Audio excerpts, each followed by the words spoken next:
Good morning, friends. Welcome to this second edition of WordofGord OBEJournal 2023, number 2, June the 6th. And continuing right along from yesterday. And a series of attempts, experiences to spontaneously project and illustrate what I perceive to be our abilities to go anywhere, do anything, and interact with anybody, or any place, or any focus of consciousness. And it's a long continuation from earlier OBE journals of 2017, 2018, 2019. And also the more recent journey to knowing, all of which you can, go to the video page of WordofGord on YouTube and just scroll down and you'll find any of them. There's quite a few there, mind you, but you'll find it if you look.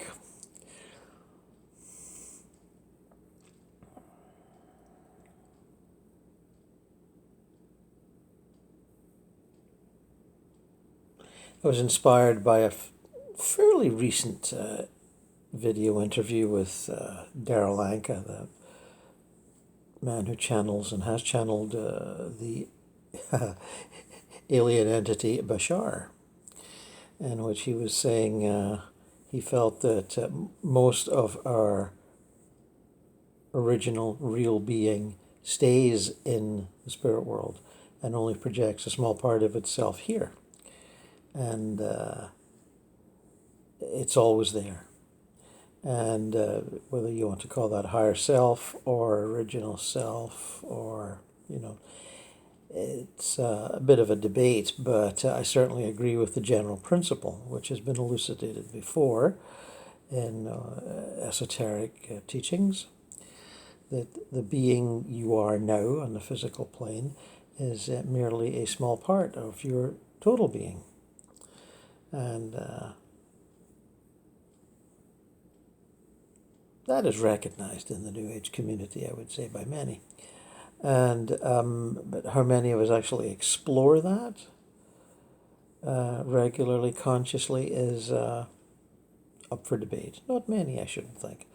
Although a lot of it goes on in terms of projecting to the astral plane in an unconscious way and interacting with those that we know and love or are interested in. And they get used to the fact that we don't remember anything. Or we don't remember much. And the whole series will be an exploration of those principles and those experiences.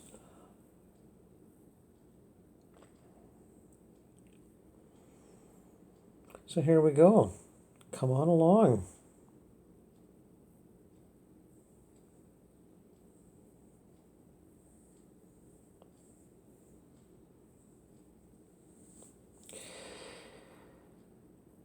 One begins this journey, or seems to begin this journey, with only a slight knowledge of what's actually going on. And for me, that was 25 years ago.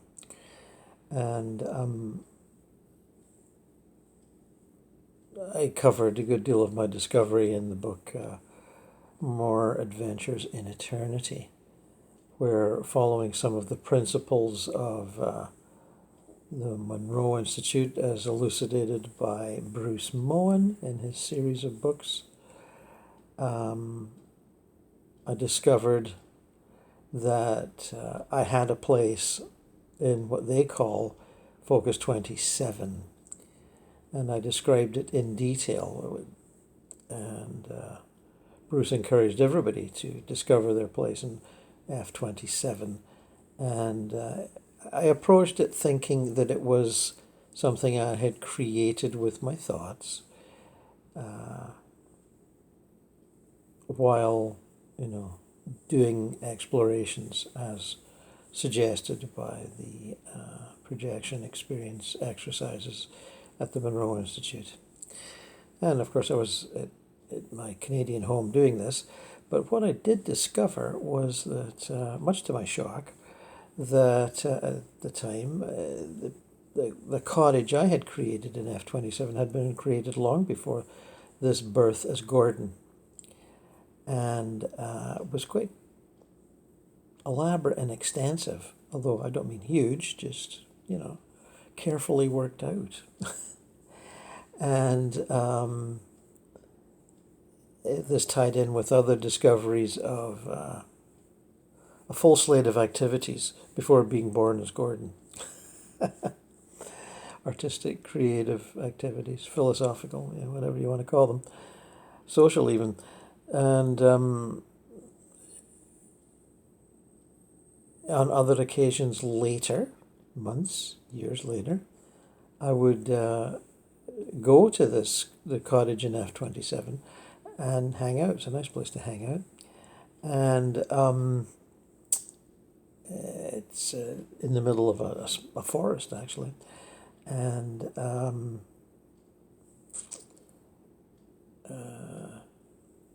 something of a clever architectural illusion. I mean, it exists in real form, but what you see at the front is a very classic sort of English-style cottage. But there's a part at the back that goes way back. It's an annex in which a completely different design, and where social and artistic creative functions are held. And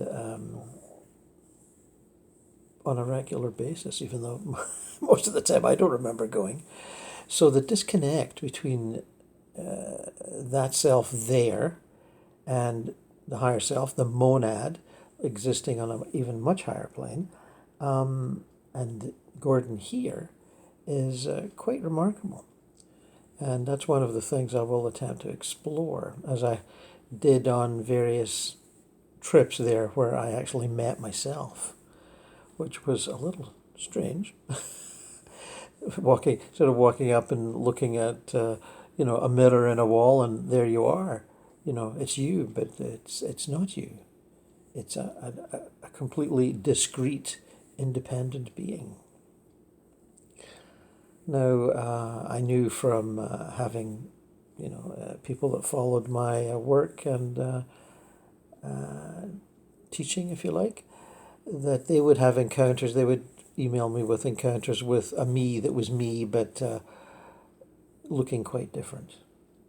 But they said, I knew it was you, Gordon. I could just tell by your playful attitude. And so, again, over the years, I found out I could play any part, as one does in retrieval work, where you play a certain part that the confused earthbound spirit needs to have in order to move on. They need to be encouraged, they need to be seduced, they need to be bullied, they need to be convinced, they need to be loved, if you like. And so again, you're switching around all the time, and it comes with ever greater measures of ease, this switching around. And again, this is something that a lot of you will probably know already, but I'm just laying the groundwork here. And so as I'm talking to you, I am standing outside the cottage and looking for my self that spends more time there than I do. And here he comes, grinning and ready to interact. I'm almost scared to hug him in case I disappear into him. And he just chuckles when I say that. And he's very at ease. And as many people are on the astral plane once they're settled. And he has been for goodness knows how long, certainly before I was born. And he recognizes my adventure here on the physical plane is one that, as he says, builds my character. And is an expression of who he is, and he is an expression of a small part of higher self. Higher self being that greater focus of sentience and consciousness from which many past lives have emerged, many experiments in consciousness, including projecting many thousands of years ago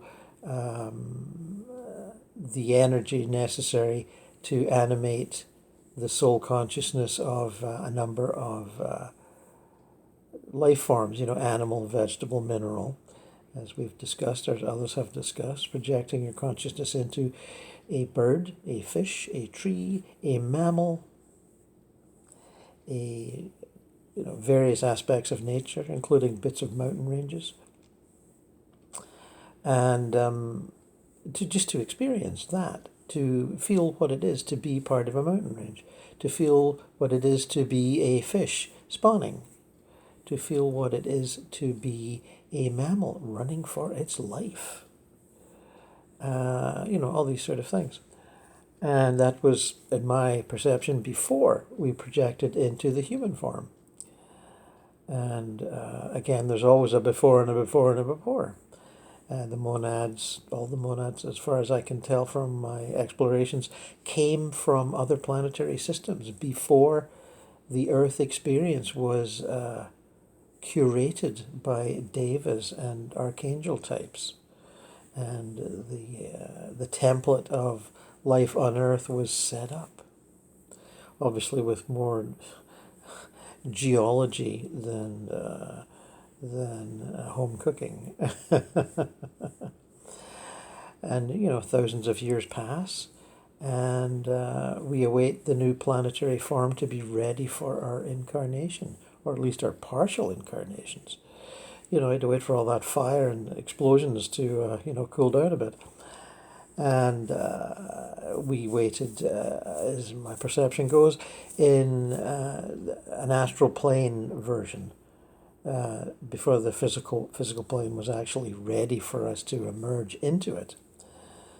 And I suspect the Lemurian civilization was an astral plane civilization, only partially physical. But again, this is all up for debate, and you can disagree if you wish. But that's how I see it. And these things are always transitory and temporary. That's how I see it now. In a few years, who knows how we'll see it. With the constant increase in the arrivals and departures, at least it seems a constant increase to me, of the various extraterrestrial biological entities coming to us in their highly advanced ships of transport, and making more and more contact, which is becoming more and more open and more talked about and accepted. That will certainly expand the parameters of the adventure. No question about that. So, Gordon's going to tell us about his life. The Gordon there, who takes that name to facilitate communication. I'm not sure what he really thinks of himself, but we're going to get a bit of a sketch here. He says I'm very glad. He says I'm very glad to be addressing all you folks watching this. It's nice to be in contact with those of you making the effort, and I recognize it is an effort, to go through a physical plane incarnation. It used to be hundreds of years ago tougher, because mankind had not sort of conquered the challenges of the physical plane in a way that we have now, and life was tough, and that's something I recognize and understand, and have memories of course. But to be here on the spirit planes is a joy, a pleasure, and not nearly as much of a challenge. One settles into the rhythmic groove without the sort of depleting threats of anxiety and fear and frustrated limitations that you have on the physical plane, that Gordon has, the Gordon whose face you're looking at now. We don't have illness here. We don't have hunger here. We don't have malfunction here.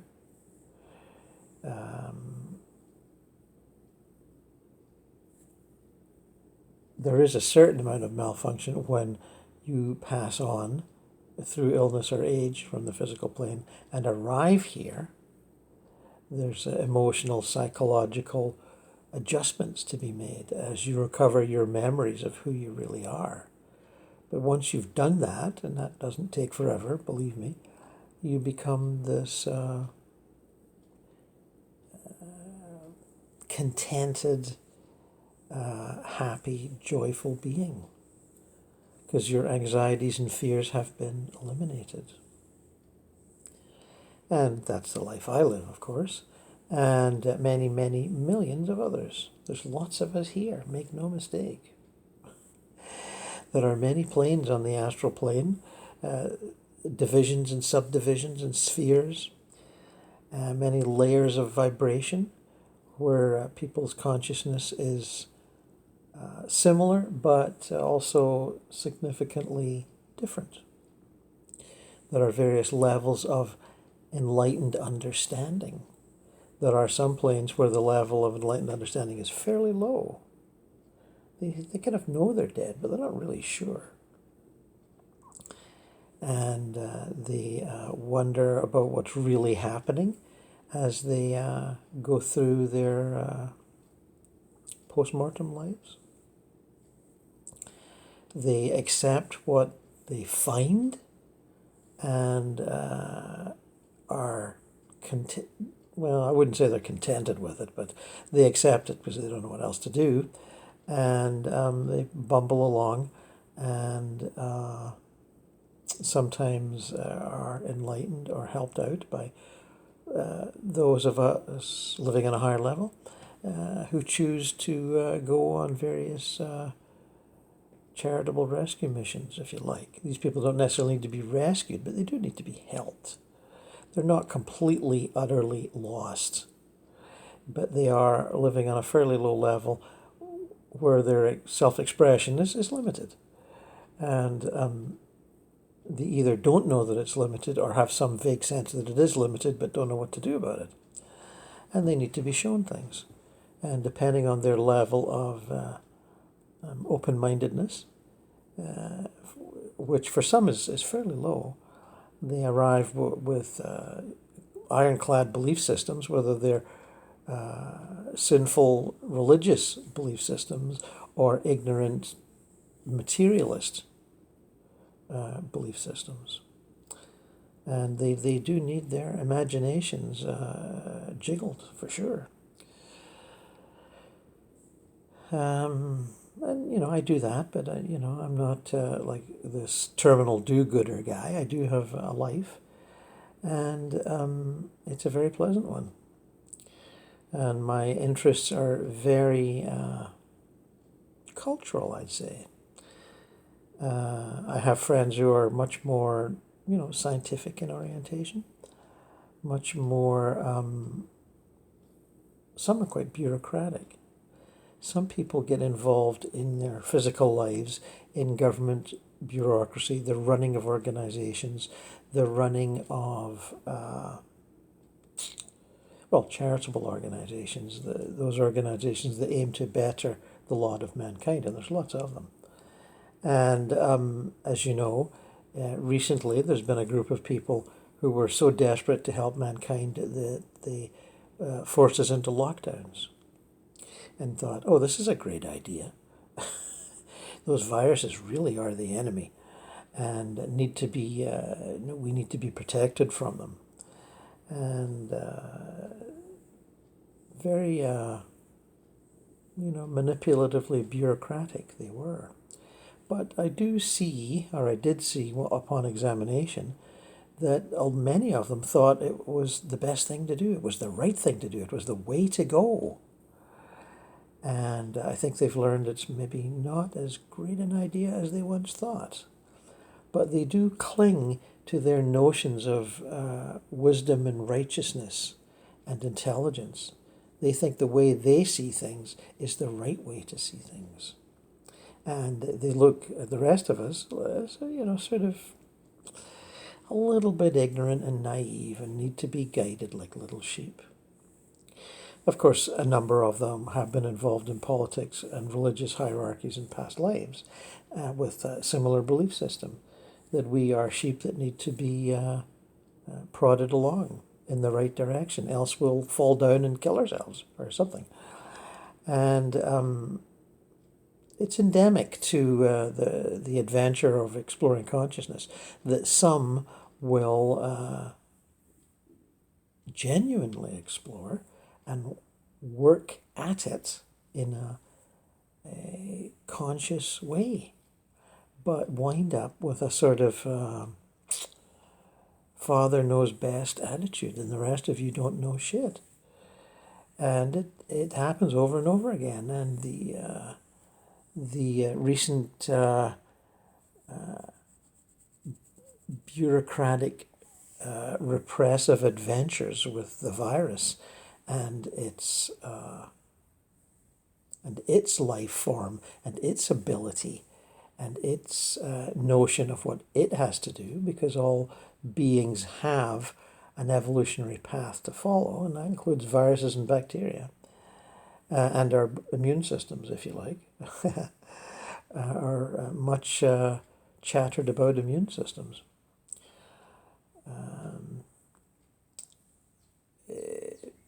I can see from this viewpoint, and my viewpoint has been taken up by Gordon on the physical plane, whom you're looking at now, as he does his own exploration and shares my consciousness, much in the way that devoted religionist people of, Christian, Hindu, Muslim, Buddhist, etc., if they do their explorations consciously, their devotions with faith and determination, they do begin to share in the consciousness, the expanded consciousness of their prophets, the Jesus, the Krishna, the Muhammad, the Buddha. They take as much of that expanded consciousness as they can handle, as they learn the ways of compassionate wisdom, and can get quite dictatorial in their faith, as we all know, telling their flocks and their followers what to do and how to do it. Whether we're talking about cult leaders or archbishops or, the princes of the church and the leaders of many faiths.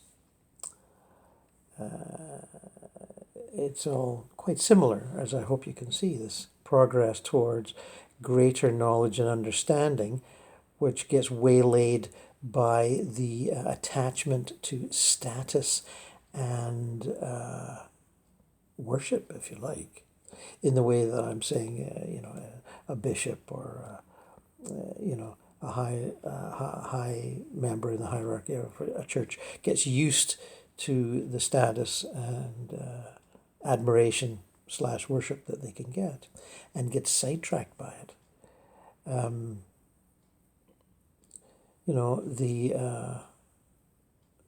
The religious bureaucrat that has people kneel before them and walk backwards as they go away from them like royalty, or attend to their every need like CEOs, It's all a big ego trip, as we know, but there's various manifestations of it. And I found that lots of them, this is through interaction and examination and talking to souls once they get here, that they fell for the glamour of the illusion while pursuing their original vision of, intelligent use of wisdom and a practical nature in approaching certain social and cultural and political problems. It's part of the package. It comes with the journey. And, that global elite that organized that ramshackle show a while ago, and they're still trying to lash it together now, I see, are inspired by their, original visions, and still convinced of their righteousness. As you can see, if you see any interview with Mr. Bill Gates, he's still convinced of his righteousness and his intelligence and his wise, compassionate nature. So that's a vision of part of the journey that I get from being here on the astral plane constantly, rather than Gordon, who visits, although Gordon is part of me and I am part of him. And do excuse his personality faults. He has his little struggles, like the rest of you do. But be cheerful, for all is well, and all will be well. And you will get here, if not any night when you're asleep, after you pass. There is no other way to go. There are detours, but there is no other way to go. Until next time, which is part 2 very soon, I will bid you farewell.